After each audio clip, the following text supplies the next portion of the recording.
Chapter 25. What shall I say? But thus we lost him, that in all his proceedings made justice his first guide, and experience his second, ever hating baseness, sloth, pride, and indignity more than any dangers, that never allowed more for himself than his soldiers with him, that upon no danger would send them where he would not lead them himself, that would never see us want what either he had, or by any means get us, whose adventures were our lives, and whose loss our deaths. William Simmons, Editor, The Proceedings. The day the ships are to leave, I go to Captain Smith's cabin to help him gather his belongings. He is able to take a few painful steps with a cane now, but it is still hard for him to get around. Everyone says he's returning to England to get better medicine than we have here, but I know he would stay if they had not robbed him of his authority and his power to help our colony. Captain Smith holds 2 strings of beads in his hands. They are a new kind, blue, with intricate designs made by layers in the glass. They are worth a fortune in trading, because the Indians prize them so much. He looks at the beads sadly. "I will not need these for now," he says. He holds them out for me to take. "Use them to trade this winter, when the hunger sets in." I am stunned. I've never before touched these New World diamonds. As a servant, I did not feel I had the right to. Now, I am no longer a servant. Slowly, I take the beads from him. They feel cold and smooth in my hand. I tuck them into the buckskin carrying pouch hanging at my waist. Captain Smith looks at me hard. "Samuel, it will not be easy here. Things will happen that will make you angry. But do not let your anger get the best of you. Channel it. Let it give you strength for what you can do to change things, to make things better. Do you understand?" I nod. I've watched him do this over and over, this shifting of anger into calm action. "I understand," I tell him. He looks around the cabin as if he is wanting to remember it always. My throat is tight with tears, but I will not let them fall. I remember the first time I saw Captain Smith on the docks at Blackwall. How strong and brash he seemed. I remember how I hated the idea of serving him and learning from him. Then I think of how much I have learned from him, how much I've changed because of him. I search for the right words to say what I feel, but I can't find them. "I am sorry to see you go, sir," I say finally. Captain Smith stands a little straighter. "I'll be back," he assures me. "I am not done with Jamestown yet." Then he does something that surprises me almost as much as the beads. He reaches out his hand to shake mine, as if I am his equal, as if I am a man. His hand is leathery and calloused from the hard work he has done here. So is mine, I suppose. We shake hands heartily. "Have a good voyage, sir," I say. We begin the slow, painful walk to the ships, him with his cane and me carrying a sack of his belongings. "I want to find you alive and well when I return, Samuel," he says good-naturedly. "No starving, no dying from the summer sickness, no getting shot full of arrows." I grin. "Yes, sir," I say. His orders suit me just fine. John Leyden joins us and gives Captain Smith a strong shoulder to lean on as he struggles to walk. "You have been a just leader, Captain," he says. "What will we do without you?" "You experienced settlers know a thing or two about survival," Captain Smith says. "Maybe these newcomers will learn from you." Others join us until we are a small knot of men walking slowly out the fort gates and down to the river. The men each have something to say. "You were the best president we ever had, sir." "You did more work than any of these gentlemen." "Who will trade with the natives with you gone, sir?" "Have a safe journey, Captain Smith." The longboats are already making their trips back and forth to the motherships. Richard is there waiting for his turn. He was still asleep when I left the cabin this morning, so this is the first I've had a chance to talk to him. "Samuel," he calls to me as I approach, "are you sure you don't want to come? Think of all you're missing. The seasickness, the rats, the storms, week after week in the nice dark 'tween deck." I take a deep breath, as if I'm savouring my memory of the journey. Ah, the stench, and the way the slop buckets sloshed all over the place in rough seas. I touch my hand to my heart. I will miss it. Richard laughs. Maybe you should come back with us, he says. You can be an actor in one of Master Shakespeare's new plays. There are plenty of good things I can think of about England. Fields of heather blooming in the countryside, London's busy, exciting streets, the chance to visit my mum's grave. But I will stay here in Jamestown. I touch the beads through the soft buckskin of my carrying pouch. I suppose you'll miss me terribly too, I say to Richard, continuing the foolery.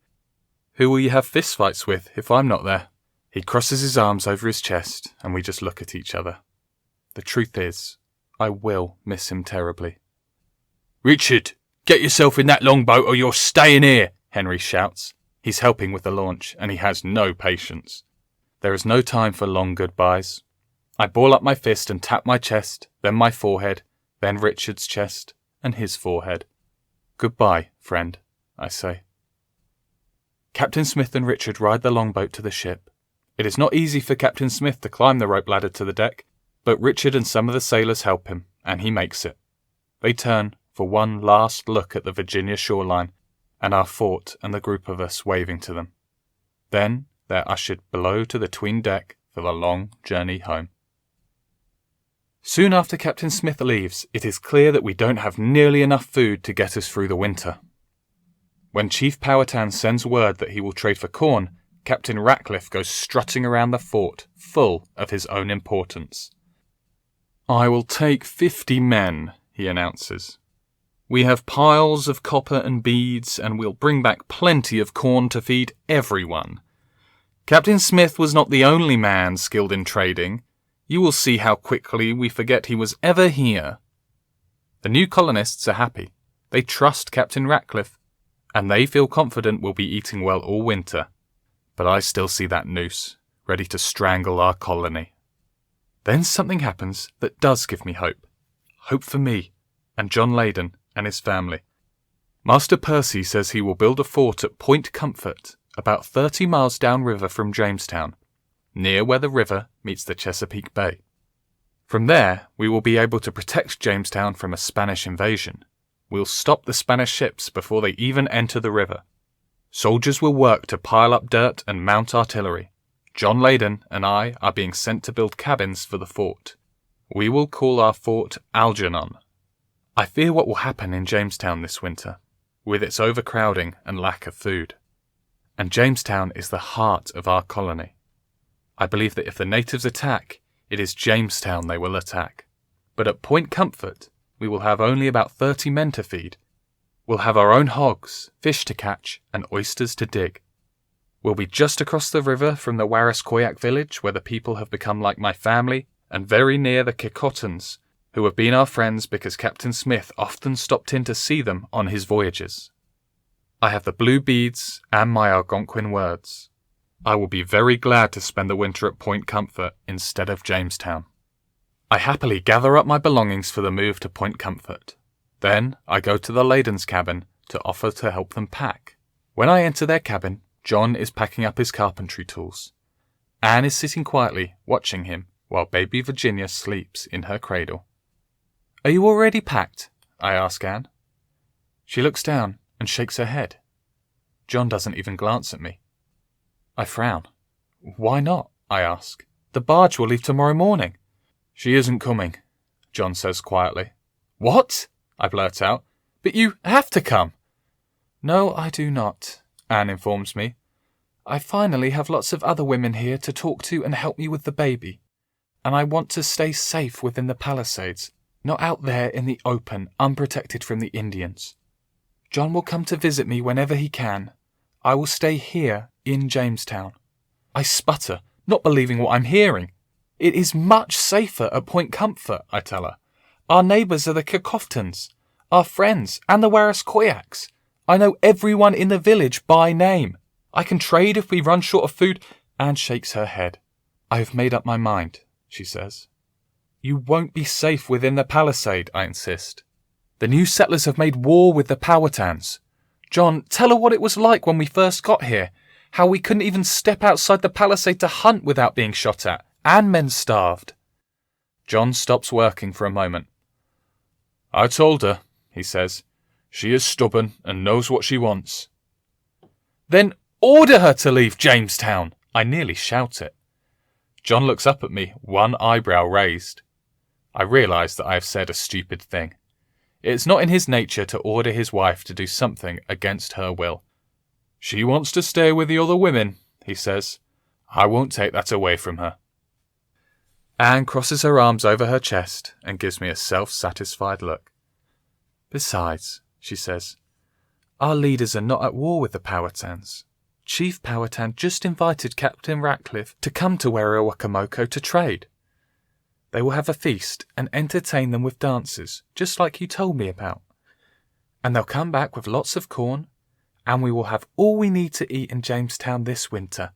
We won't even have to go out of the palisade. I want to grab her and shake her, shout into her face. There is no safety in Jamestown. I am seething with anger. Why can't they see? Why won't they listen to me? I want to punch something. I ball up my fist, ready to slug the wall. Then an image flashes in my mind of Captain Smith ready to lose control of his anger, then of him taking a deep breath, focusing, calming, devising a plan.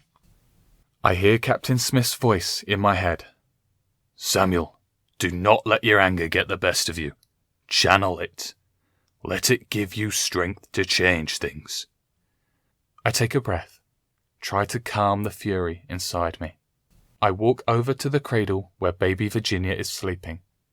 She is wrapped in a blanket, her eyes fluttering in her sleep, her little mouth making sucking motions.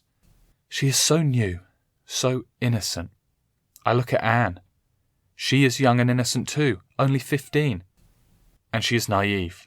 She trusts Captain Ratcliffe to keep her safe and fed. Suddenly, it is Reverend Hunt's voice I hear in my head. You must learn to make decisions out of love, not out of fear. I take another deep breath. My anger is focused. I have made a decision. I have a plan. I believe Reverend Hunt would approve. I have made this decision out of love. I am about to steal a baby.